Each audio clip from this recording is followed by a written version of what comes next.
That is our most recent plan of action for the roof. We ordered a big old tarp to go on top of the hen shed roof. It's a calm day today, so we're going to tackle it today. Fingers crossed it works.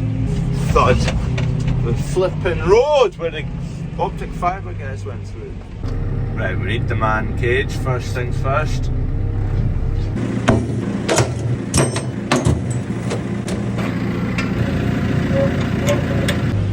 Unfortunately, it's absolutely soaking, so we're making a right mess. I'll let Kev sort himself out for a second. Kev's got the short straw. So this is the old bit, we're just going to fold back over to put a new chute over. Change of plan, we're going to bring that down again and cable tie the insulation to the frame of the shed, because right now it's just sitting there because it was attached to that sheet, which it isn't now. Just gutters. The original roof is like a sandwich of waterproof, insulation, waterproof, and that meant the insulation in between wasn't attached to anything, it was just sandwiched and it couldn't move. Whereas now that insulation can move, so we're going to tie it down to the frame of the shed before we put the old sheet back on top, which is ripped and fallen to pieces, but we'll just put it back in because it makes a double seal on the edges. I'll show you that. So to see the top layer roof, it's connected to that bar along there, and it's got a connection in there to seal the shed completely. So the new tarp we've got isn't a double seal, so hopefully we're going to keep the bottom bit of the old one to create the double seal, then we'll put the sheet over the top that we've got. That's the theory anyway. We're just straightening up all this insulation, and then we'll get this tarp back over, which isn't too bad, it's not as heavy as we thought it was going to be. Brought the other forklift along just in case we need two at any point, but so far not too bad. We'll probably need two when we're pulling the sheet over. Probably connect it at one end, two forklifts at this end, straps or ropes, and just try and slide it over. Only issue is that is just the power the forklifts have, they could just rip the sheet.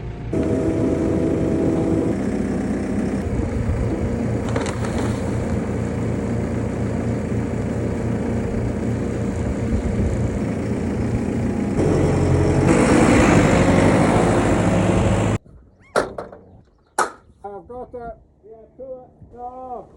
Go to pass. There. We're making progress, we're coming up with some sort of plan. I'm going to go get a drill and some self-tappers, because the wind's picked up a wee bit and that's just scuppered our plans. It was really dead still first thing this morning, so it made this job a lot easier, whereas a little bit of wind and it's just like a sail. You go and get out of the kit. Oh, it's heavy. I looked at it, it was like 100.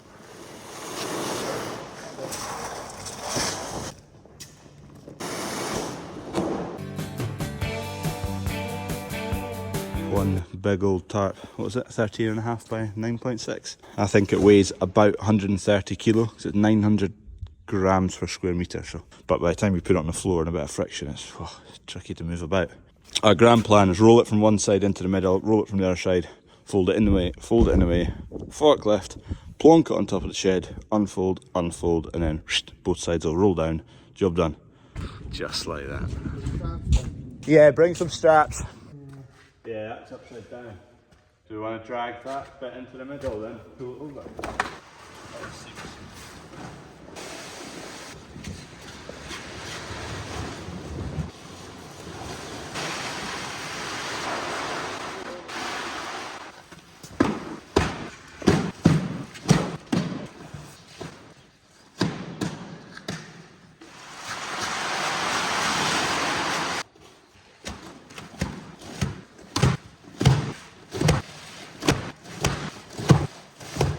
The centre in the middle as well. So yeah, a big enough pallet, you only hit fold it. Yeah. You might only hit fold it once.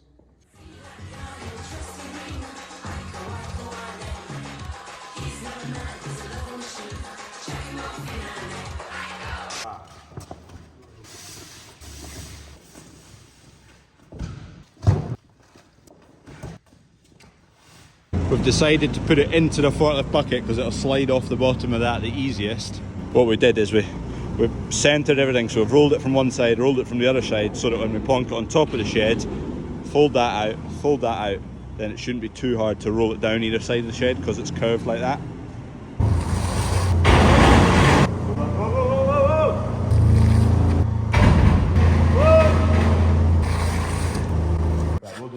get straps.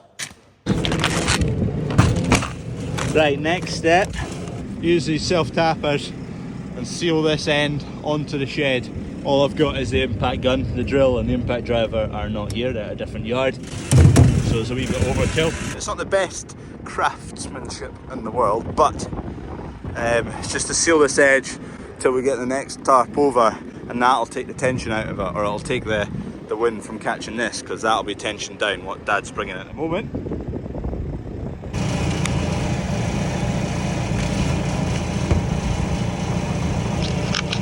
Slowly but steadily, Dad's getting the sheet. Has to be in the middle of 5 bays. The Ugga Dugga didn't round any heads off. Starting to resemble a shed roof again. So Dad's got the sheet centred up there with the other forklift in the bucket. Kev's going to put me up in the cage and I'm going to slide it off onto the roof. And then bang, bang, strap down, strap down, strap down, happy days. There's the bucket there. You can hear the wind, it's picked up. Perfect timing, thank you wind. The footprints that are on it must be from the shed. Just slightly misaligned, it needs to come over this way a wee bit and shift this way by a foot maybe. The wind's just picked up and it just makes the job 10 times harder. Are you going to pull it to Perth as well?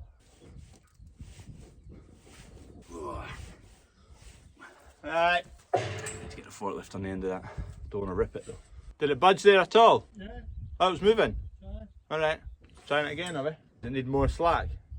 Yeah, we need to shift the whole thing. But for that way, does it need much more that way? It's out the way of the fans. Yeah. Just keep it tightened up, it's probably just... Right, I don't know how we're going to pull it. Yeah. Nothing to get a hold of. Yeah, if we get bars onto it and cut loopholes. Ready? Who's stronger, me or Dad? Right, go! Right, we'll just tie this down. By the way, new bonnets. There's one of them. Diddly squats. See you later at Crawford's Farm. Hello. Yes, please. Denim blue. This is my favourite, I think. There is a kind of washed red colour, there's a bottle green colour, and there's a khaki green colour. There's not many. There is more coming, but no idea when they're going to get here. Move quick. They might already be gone. If they're gone, then I'll update when there's more. And then I've got some with the peak at the back as well. You go on the website, you'll find them too.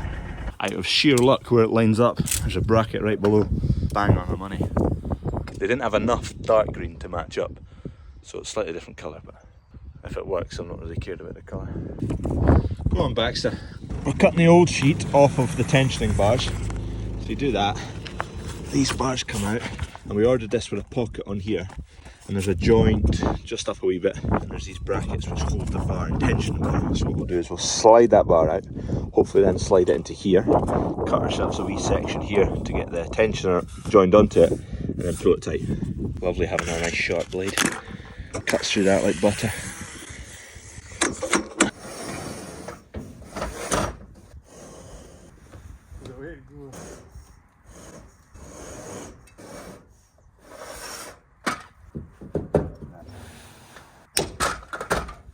Feels quite precarious chopping into a brand new tarpaulin. 1,500 quid that was.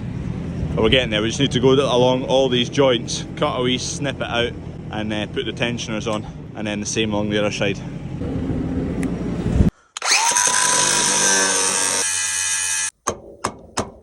Should be alright because it's lined up a lot better this time. That should line up with where it needs to be, it's bang on. Keep going, keep going.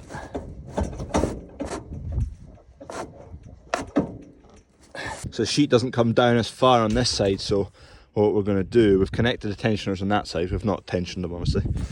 We've still got a bar to join in here. One end's there, one end's there.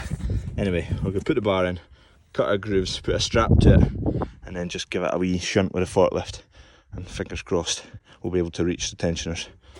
Right, and you go. We'll yoke up these straps to the headstock and then pull it down gradually. Rather than use the full force of the forklift, we're just going to ratchet it. Save destroying something. Worked a treat. So Kev ratcheted that, brought the pole down here, which was enough for me just to be able to get the tensioner on here. And then I've wound the tension up there, so that's brought that to level straight.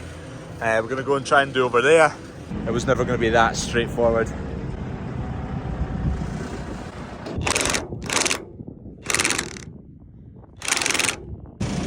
That's some job, that, for some dodgy farmers. Final bolt.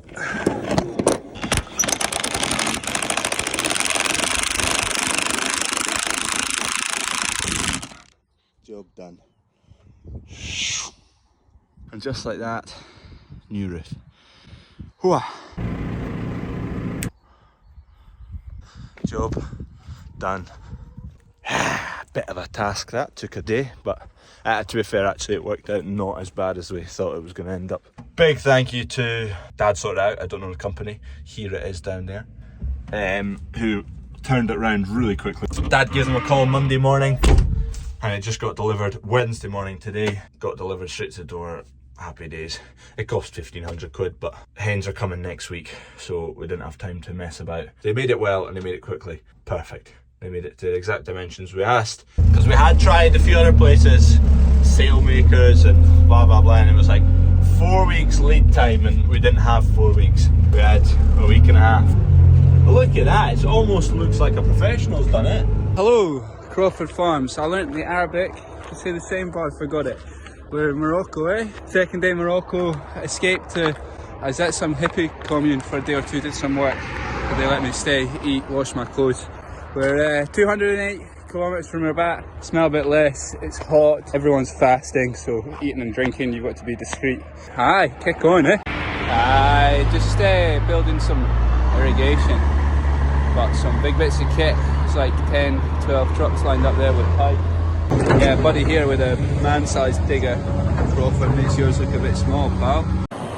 Aye, Massey 290, good bit of kit. 290, another good example. This one, trailer full of manure. Seems to either be 290s or 275. Just with the boys, taking the potatoes to the market, eh? I'm not doing much cycling this trip, a lot of holding on to the motos. Anyway, thank you very much for watching. There's a cow that's looking like calving, so you might see that next. If not, good night. See you tomorrow. It's not night time, but it's the old man's birthday. Off for some scran and a beer. Some job on your birthday, fixing a hen shed. She's getting the good stuff right at the bottom. Guess who just got there today? Bang on the money. That had been away. Fine.